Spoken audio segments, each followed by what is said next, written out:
Caía la tarde del 14 de julio de 1969. Los pilotos de la Fuerza Aérea Salvadoreña, reconcentrados en la base aérea de Ilopango, intercambiaban chistes y risas nerviosas. Por fin llegó la orden de despegue. Uno a uno fueron despegando los C-47 y los cazabombarderos Corsario y Mustang. La suerte estaba echada. La misión se cumpliría a toda costa. La guerra de las 100 horas había comenzado.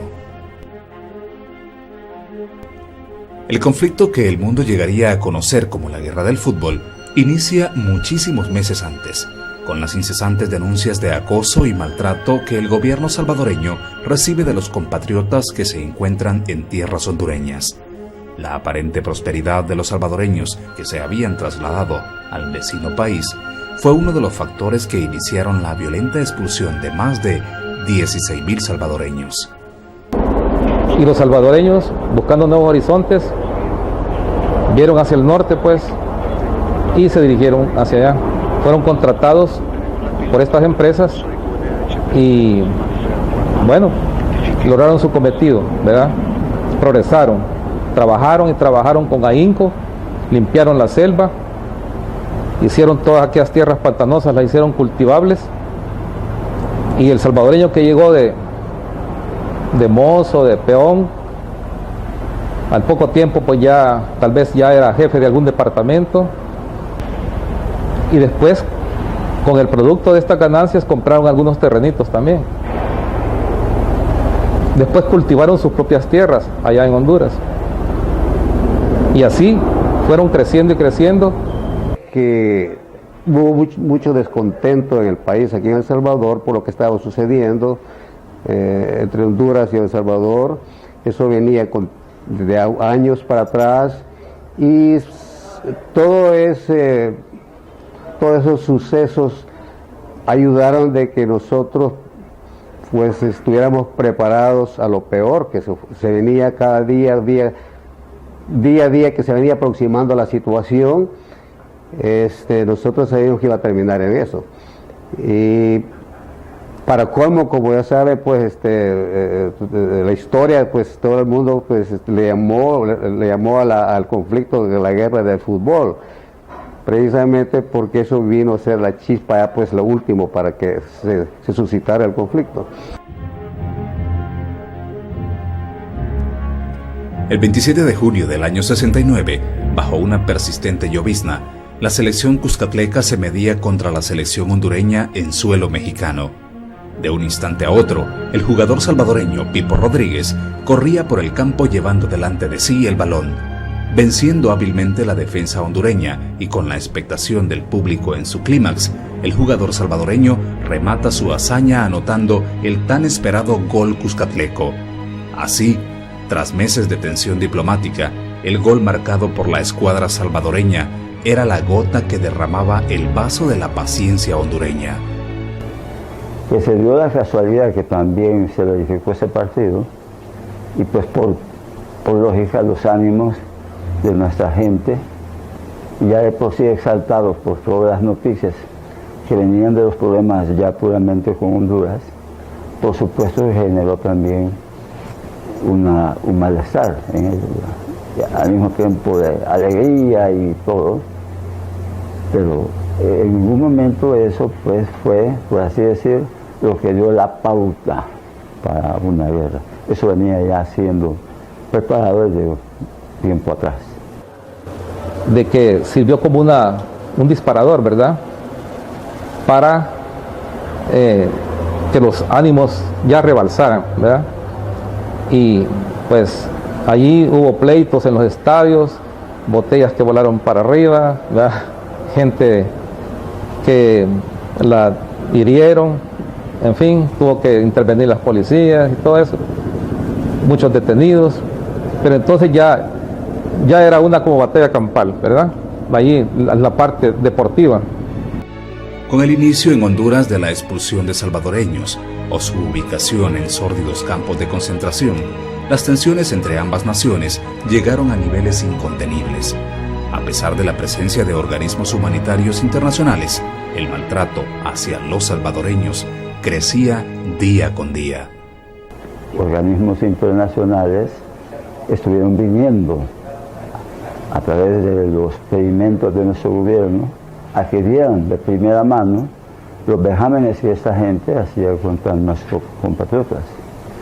Personalmente yo, en un avión C-47, en más de una ocasión, los llevé a la zona de Marcala, que es en la frontera con Honduras, aterrizando en lomas porque no hay pistas de aterrizaje, y yo también tuve la oportunidad de ver los vejámenes que habían hecho con nuestra gente que había sufrido mucho, y eso pues contribuía en todo el personal que estábamos ya involucrados en el área puramente militar, de tener un espíritu ya muy molesto, ¿verdad? Porque a nivel político esto no se resolvía. Para el mes de julio del año 69, la humanidad realizaba uno de sus más grandes sueños: poner un pie en la superficie de la Luna. En El Salvador, el entonces presidente Fidel Sánchez Hernández se preguntaba: ¿cómo es posible que un hombre pueda caminar con seguridad por la superficie de la Luna y no pueda, por su nacionalidad, caminar sin peligro por las veredas de Honduras?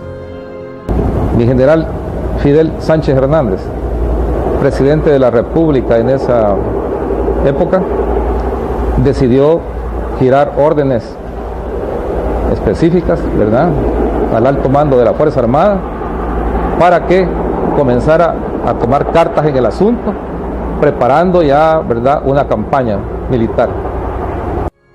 Ya no había vuelta atrás. El Salvador se preparaba para la guerra. La invasión terrestre iba a ser apoyada por la pericia de los agresivos pilotos de la Fuerza Aérea. La fecha para comenzar las operaciones militares contra Honduras ya estaba establecida: 14 de julio de 1969. La Fuerza Armada salvadoreña comenzó también a hacer estudios de la situación y a planificar también, ¿verdad?, una defensa o una ofensiva para allá. Y se comenzó a entrenar gente, se comenzó también a enviar misiones de reconocimiento aéreo al territorio hondureño para saber la ubicación, ¿verdad?, donde tenían sus posiciones militares ellos, tanto del aire como de tierra, y la parte geográfica también, trazar pues las rutas que llevarían para allá en caso de un conflicto armado. En ese tiempo, cuando ya se venía el conflicto, yo me di cuenta pues que en realidad era necesario presentarse a la Fuerza Aérea para poder apoyar, dijéramos, al país en lo que se necesitara.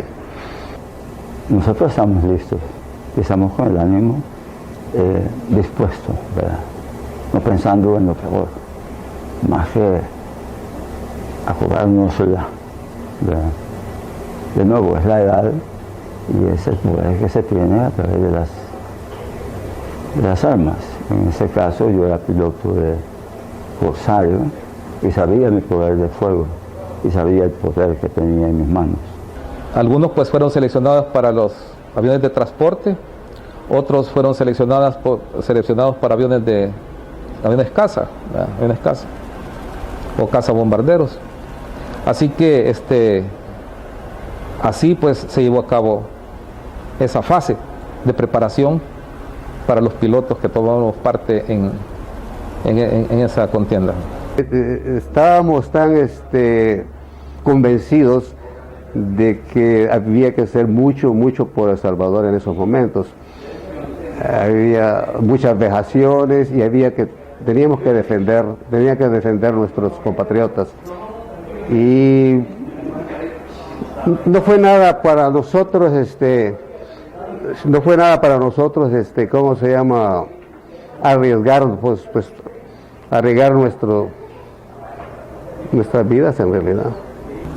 Estábamos nosotros en el aeroclub el día 14 de julio, que como le repito, días antes habíamos ya tomado parte nosotros en ciertas experiencias de bombardeo, ametrallamiento y utilizábamos la parte del jabalí, allá en la lava, ¿verdad? Para ir a hacer disparos, ¿verdad? Del aire a tierra con las aeronaves, ya sea lanzando bombas, lanzando granadas de 81 milímetros, de 60 y 81 milímetros, mediante unos ciertos dispositivos adaptados a los aviones civiles, porque se trajeron aviones civiles. Todo el pueblo salvadoreño estaba preparado para esto en esos momentos, estaba listo. Los militares, inclusive los civiles, nos decidimos a ir a eso, a costa de nuestras propias vidas, pues. Un piloto de combate, confiando en su avión, en su poder de fuego, siempre lo tiene en mente. En ningún momento piensa que va a fracasar. Al mismo tiempo, en ese momento pues se estaba planificando hacer un ataque de sorpresa y a su vez pues íbamos a ganar, ¿verdad? La moral alta del ejército salvadoreño estaba acompañada de un exhaustivo entrenamiento que hacía crecer la confianza en el corazón de las Fuerzas Armadas. Para la Fuerza Aérea, el número de pilotos con los que contaba no era suficiente, por lo que tuvieron que echar mano de aquellos pilotos civiles que estuvieron dispuestos a hacerse presentes por el bienestar del país. Todo piloto civil que obtuviera su licencia de piloto aviador privado o comercial, en ese momento quedaba sujeto a la reserva aérea, sujeto a la movilización en casos de emergencia. Y en esa ocasión pues se echó mano de ese artículo, de ese reglamento. Así que allá pues nos convocaron a una reunión y nos explicaron el motivo por el cual nosotros íbamos a pasar a formar parte de un grupo, ¿verdad?, selecto, porque no fueron todos los pilotos, sino que fuimos seleccionados para llevar a cabo un entrenamiento. Habíamos dos pilotos en esa misma situación. Es el capitán Víctor Alfaro, que en estos momentos él está en los Estados Unidos, él vive allá, y yo también estábamos en la misma empresa. Y pedimos permiso, y en realidad fue una alegría en la Fuerza Aérea que nosotros nos hayamos presentado para pues poder participar, dijéramos, en las operaciones. Y nos presentamos como unos 3 días antes de que el conflicto estallara, porque era inminente, nos dimos cuenta que era inminente que el conflicto pues se sucediera. Luego pasamos al entrenamiento con las aeronaves militares y se nos dio instrucción en aviones de entrenamiento North American AT-6, que eran los que existían en esa época aquí, que es un avión que puede ser incluso equipado con ametralladoras calibre 30, con armamento, y que también es acrobático, ¿verdad? Así que se nos dio todo ese entrenamiento de contacto. El de contacto quiere decir, esa fase de contacto quiere decir pues que uno aprende a volar la aeronave, lo aprende a aterrizar, a despegar, y el táctico, que es en el cual uno aprende a disparar, a ejecutar maniobras acrobáticas de evasión, maniobras de ataque, todas esas cosas. Yo en el equipo que participé tuve un entrenamiento aquí en la Fuerza Aérea que me lo dieron unos pilotos que habían estado en Vietnam.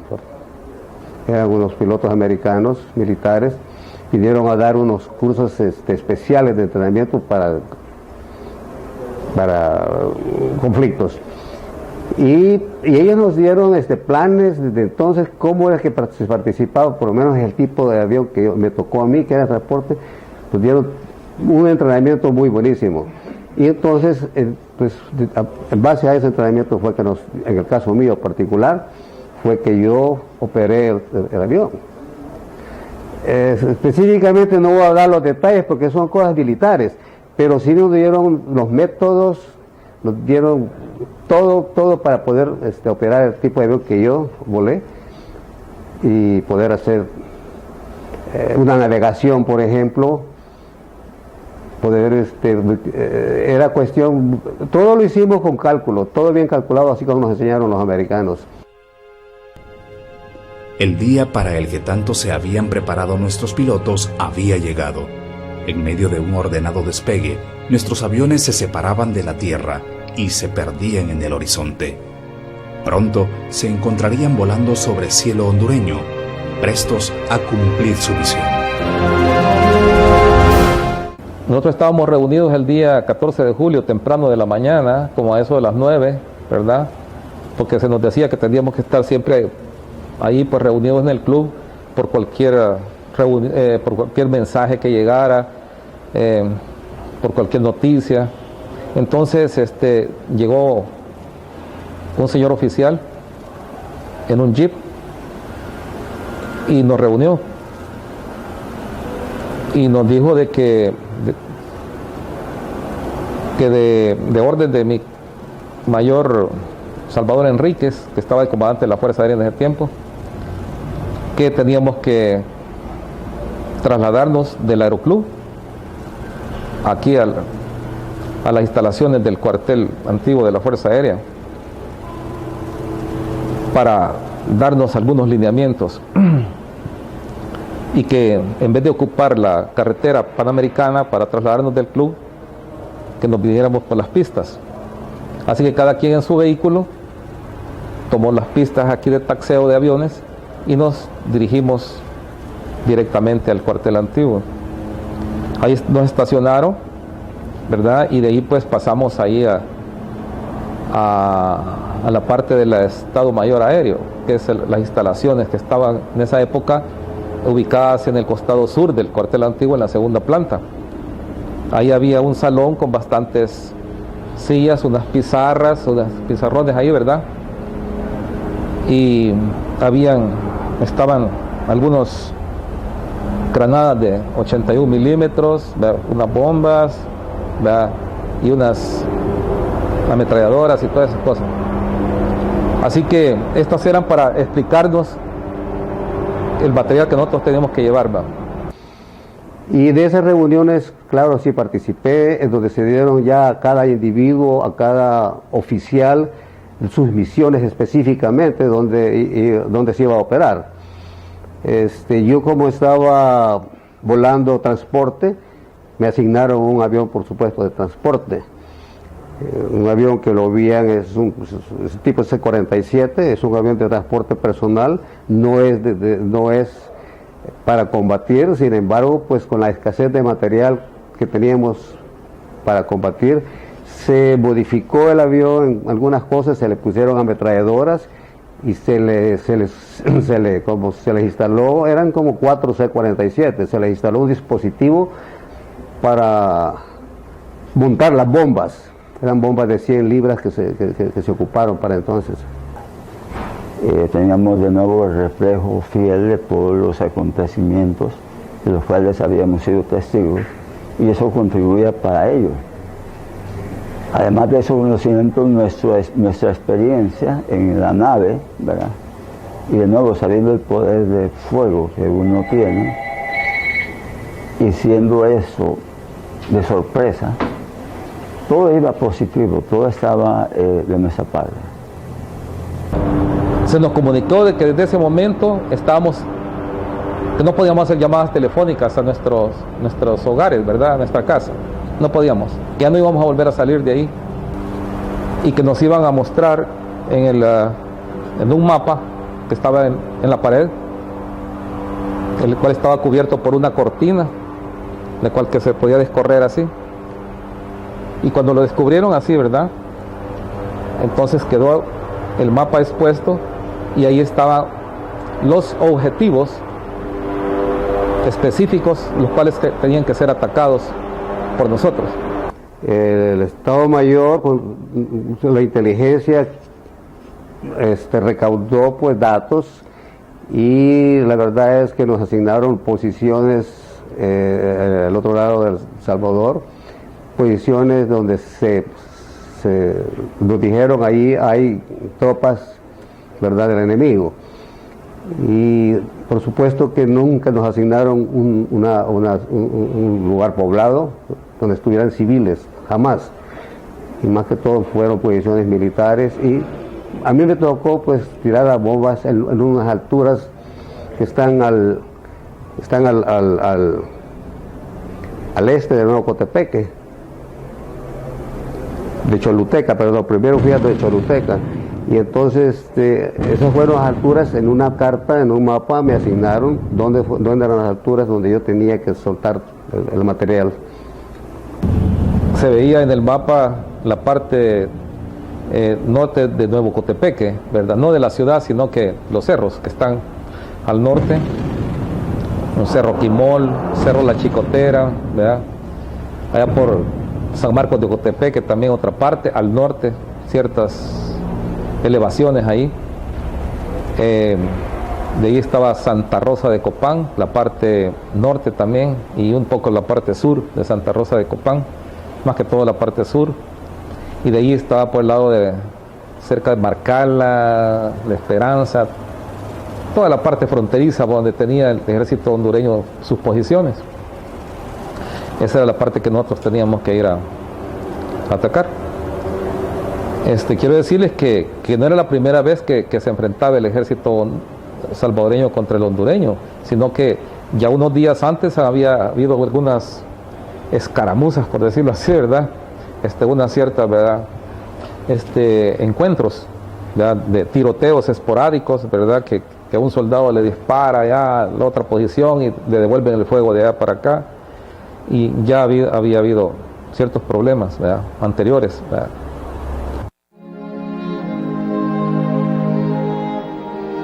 Ya estábamos listos para arrancar, salir, cuando llegó un jeep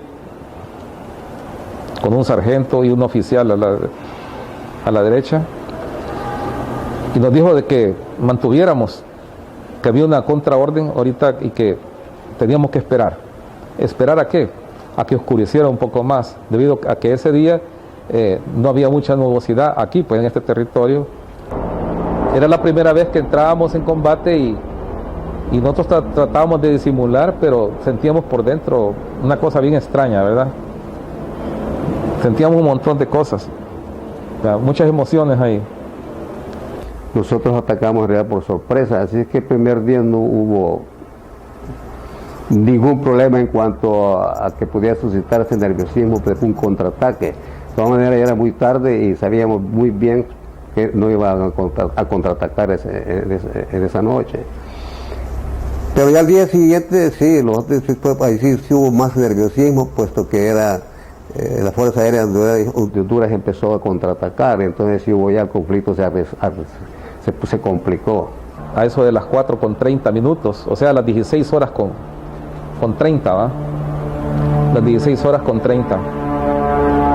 Que las aeronaves más lentas iban a salir primero, iban a despegar primero, y que las aeronaves que tenían ya un poco de más velocidad iban a ir despegando ya por último. En lo particular, tenía que tripular un C-47 artillado, ¿verdad?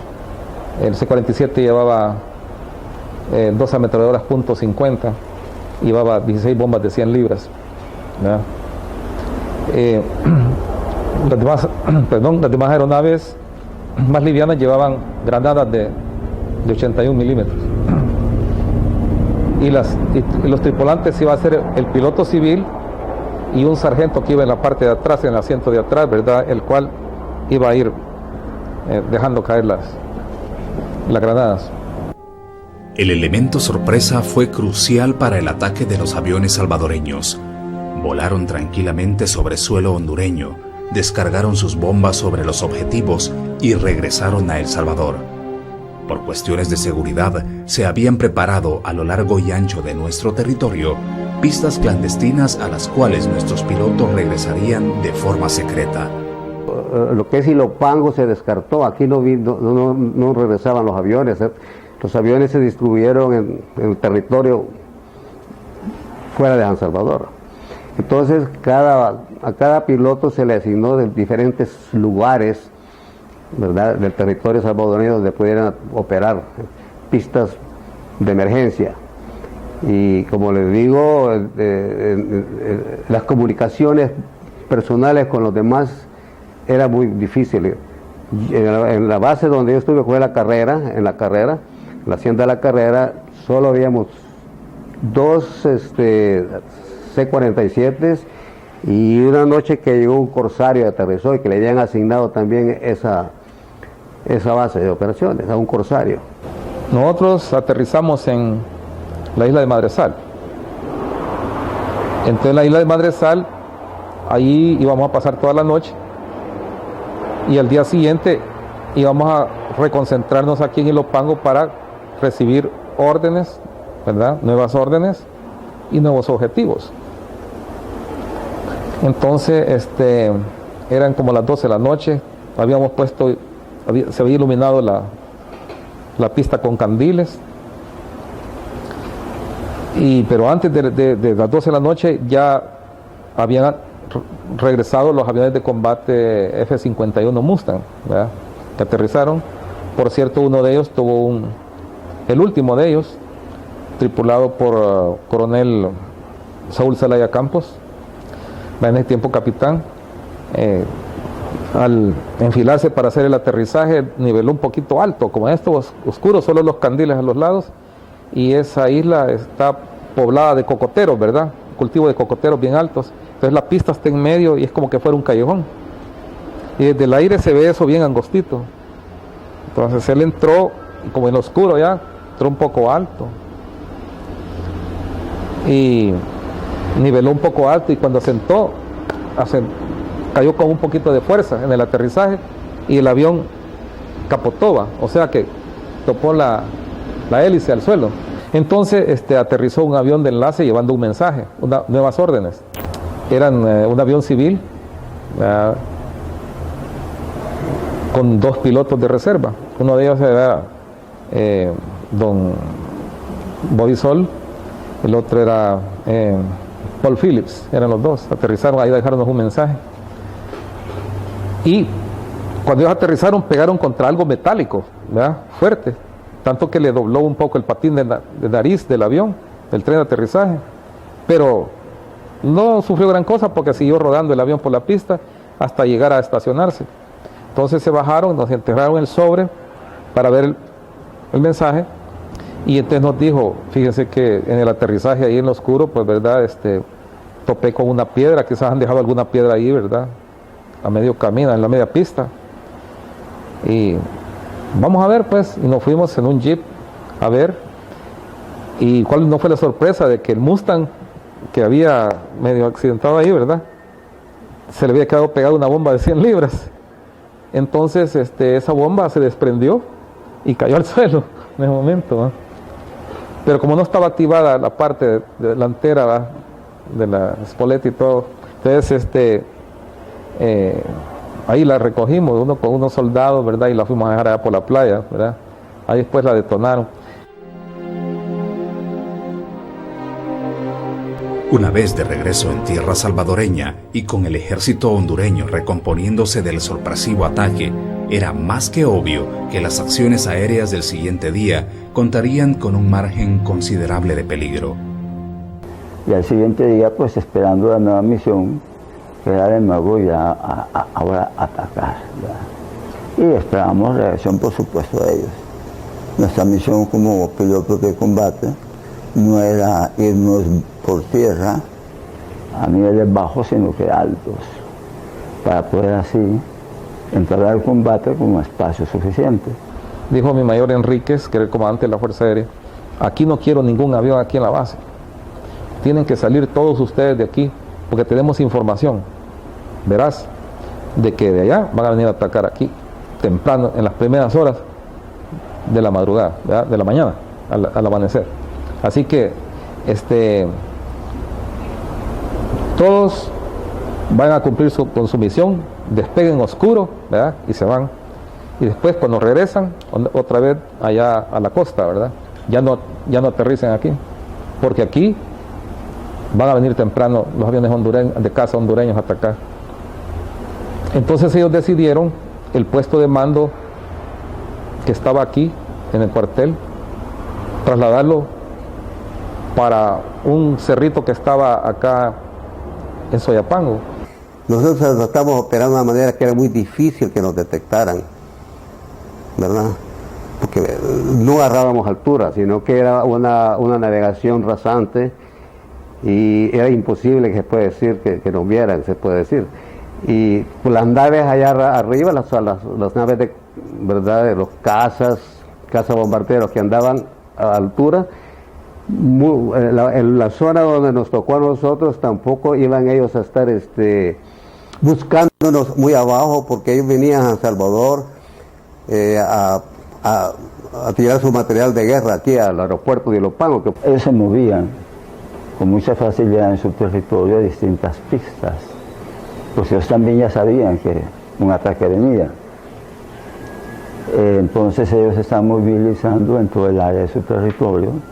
Muchas veces estaban en Tegucigalpa, otras en Nuevo Cotepeque, y así se movían en varios lugares, en la costa norte.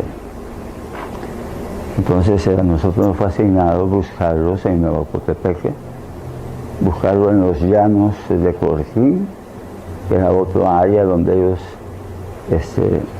se concentraban. Pero luego llegamos a los puntos de los objetivos. Pasamos sobre la ciudad de Nuevo Cotepeque y después continuamos a las elevaciones que están los cerros al norte, ¿va?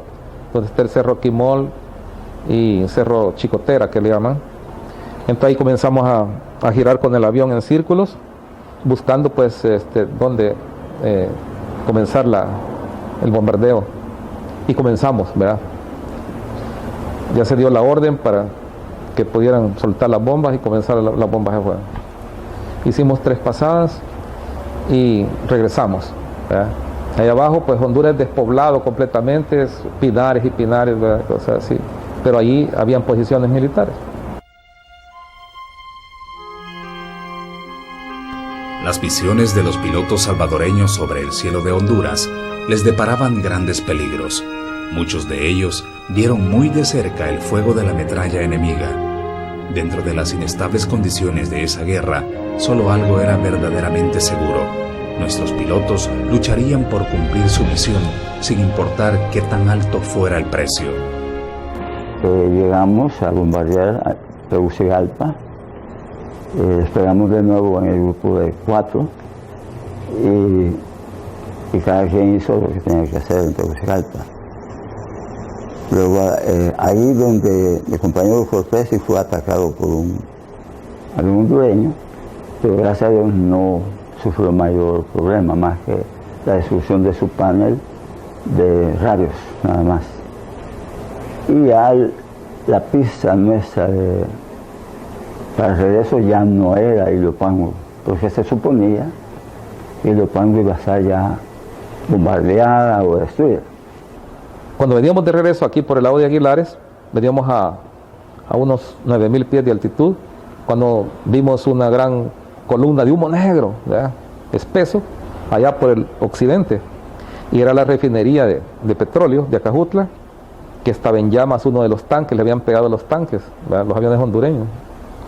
También estábamos escuchando por el radio, que ya se había roto el silencio, que el comandante que estaba de operaciones en esa época, que era mi mayor Godofredo Regalado, estaba narrando prácticamente, ¿va? Decía, fuego en el hangar 1, ¿va? Ataque por parte de corsarios procedente del este, ¿va? Fuego en el hangar 1.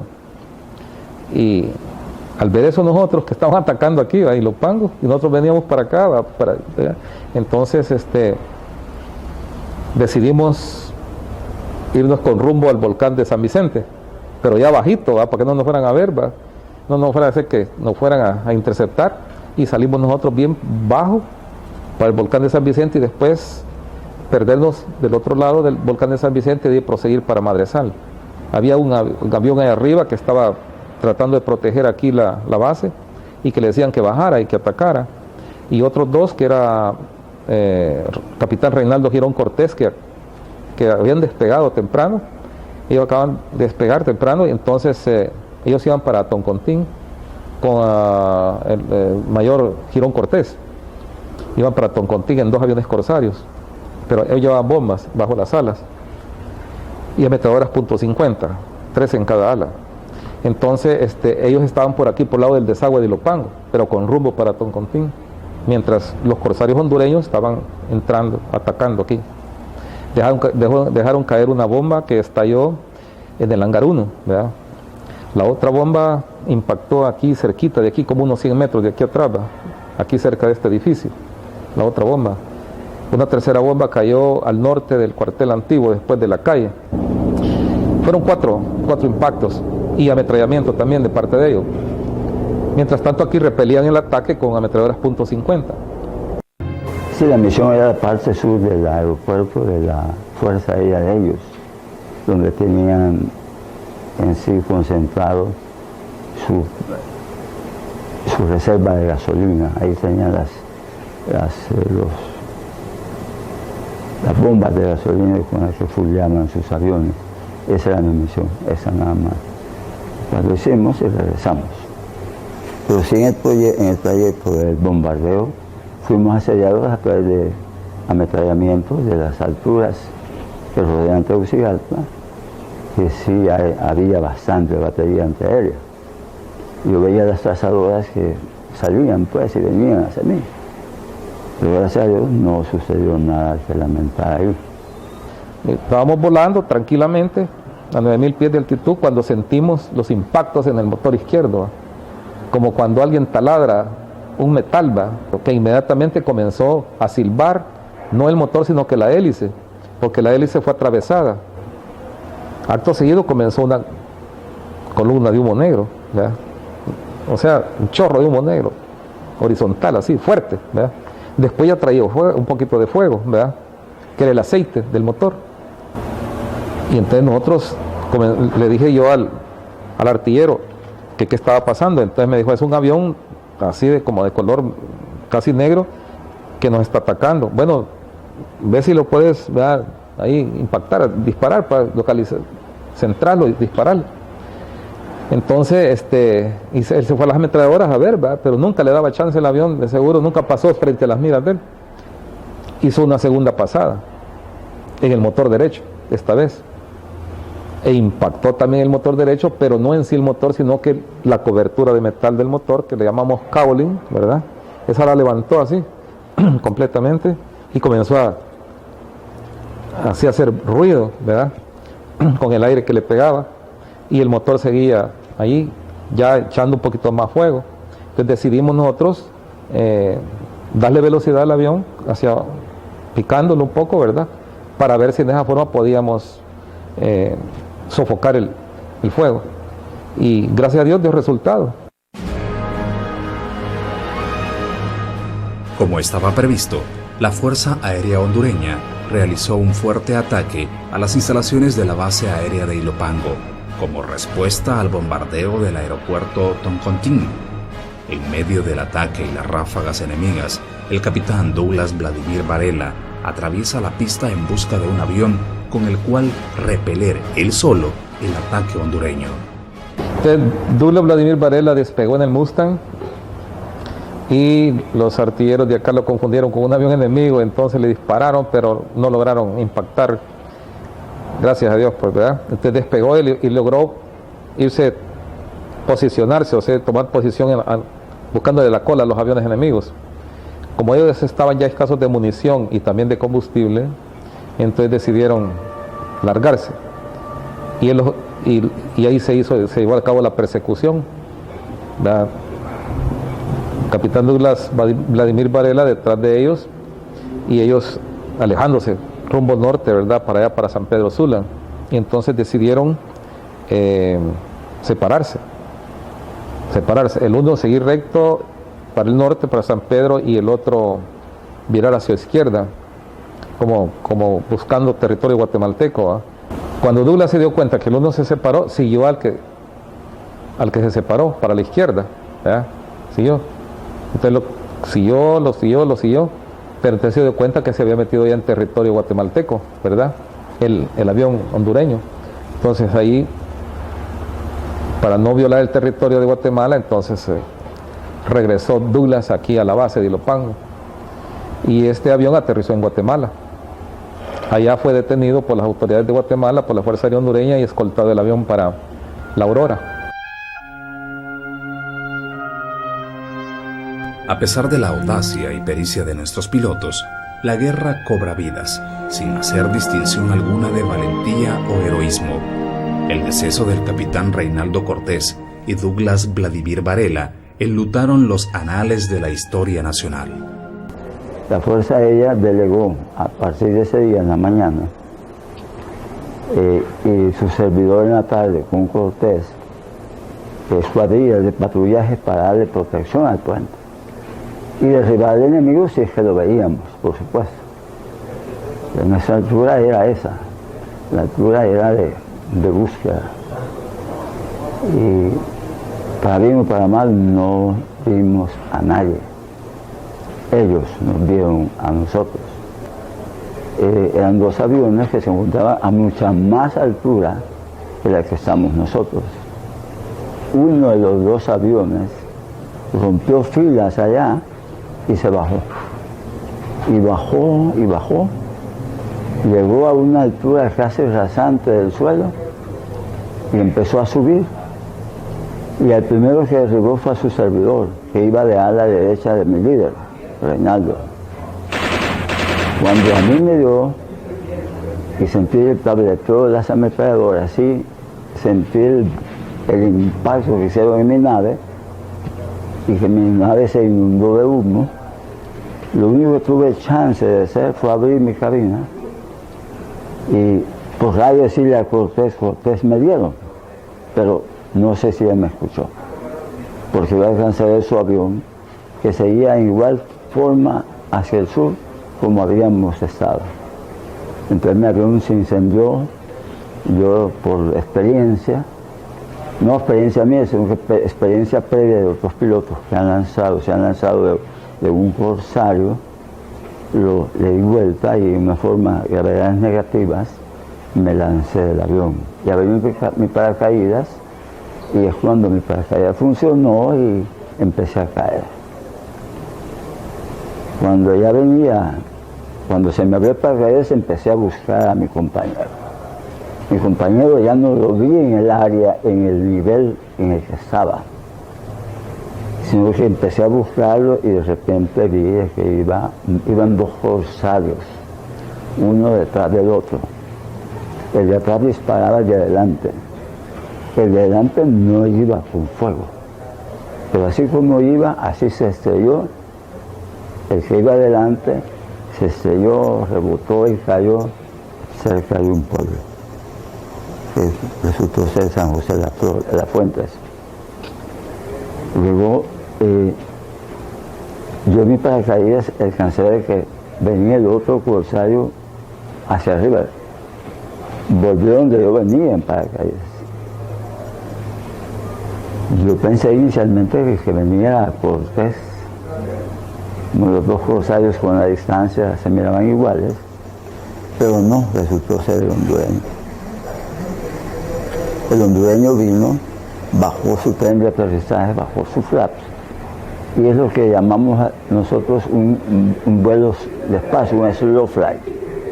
Empezó a rodearme con su avión. Entonces, pero yo esperaba que me hubiera matado, pues, pero gracias al Señor no lo hizo. Me respetó la vida y así pues como llegó, así también se fue. Pero sí me dio.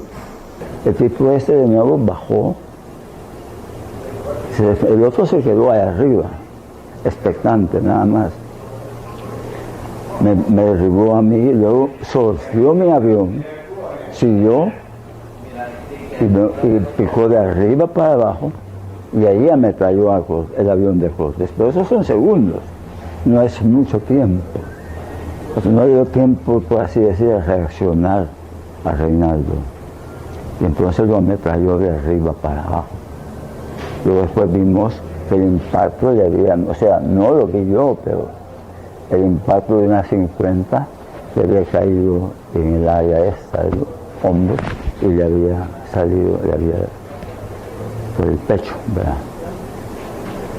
También se le encontró en la mano a Reinaldo un algodón, porque nosotros andábamos un botiquín de primeros auxilios en nuestro traje de vuelo, que tenía cositas como curas, algodón, lo que fuera, mertiolato, alcohol. Él tuvo todavía la vida para sacarse el algodón y encontraba el algodón bien blanco en su mano, pero no, ni siquiera alcanzó a llegar a la herida del impacto, y así fue como él murió en su avión. Esos impactos los recibió el avión de Cortés y quizás posiblemente en su cuerpo. Él maniobró como pudo, pero fue a caer allí en los alrededores de San José de la Fuente, donde ahora se le tiene un monumento que los pobladores del lugar, ¿verdad? Ahí los ciudadanos le han construido un monumento donde se encuentra el casco de él. Creo que está una parte de la chumpa de él, la verde, las botas, ¿verdad?, de vuelo, están en una especie de, como nicho, ¿verdad?, cubierto con vidrio, y uno lo puede ver, y está en un cerrito así. Y pues en julio, el día 16 de julio, es allí como que fuera una fiesta, ¿verdad? Ellos le tienen agradecimiento porque dicen que él venía a impactarse al pueblo y él maniobró para no caer en el pueblo y fue a caer en los alrededores y ya en el monte, en ese cerrito. Así que ahí le han puesto un monumento a capitán Guillermo Reinaldo Cortés. Con poco más de 100 horas de combate, la OEA ordena a ambos gobiernos el cese inmediato de las actividades militares. La orden fue acatada por El Salvador y Honduras. Poco a poco se retiraron las tropas y las operaciones militares se limitaron al traslado de tropas a su respectivo territorio. Estas son cosas que ocurrieron, pues, ¿verdad?, en 1969. Después de eso, transcurrió el tiempo, las cosas se fueron asentando como el agua, ¿verdad? Tuve la oportunidad de conocer a los pilotos hondureños que participaron en el combate en la Guerra de las 100 Horas, con la cual pues tuvimos algunos convivios, ¿verdad?, allá en Roatán, ¿verdad? Ahí está, con mi general Cervellón Moradel, que fue comandante de la Fuerza Aérea de Honduras, que fue uno de los que tomaron parte en el combate cuando él era teniente, pues, y que fue que nos atacaron. Así que y de ahí pues tengo muy buenos amigos en la Fuerza Aérea Hondureña, ¿verdad? El intercambio, ellos vienen acá, son bienvenidos siempre, ¿verdad? Somos muy buenos amigos y no sé, pues, ¿verdad?, sucedió esa cosa, son cosas que tienen que suceder. Nosotros cumplimos la misión encomendada porque teníamos que hacerlo, ¿verdad?, por nuestro país, por nuestra patria, y así son las cosas que suceden, ¿verdad?, en los conflictos. 36 años han pasado desde que el cielo de Honduras y El Salvador retumbara con el sonido atronador de las ametralladoras y los motores a toda marcha. La cordura reinó sobre el caos de la guerra, y ahora estas vivencias pertenecen únicamente a las páginas de la historia.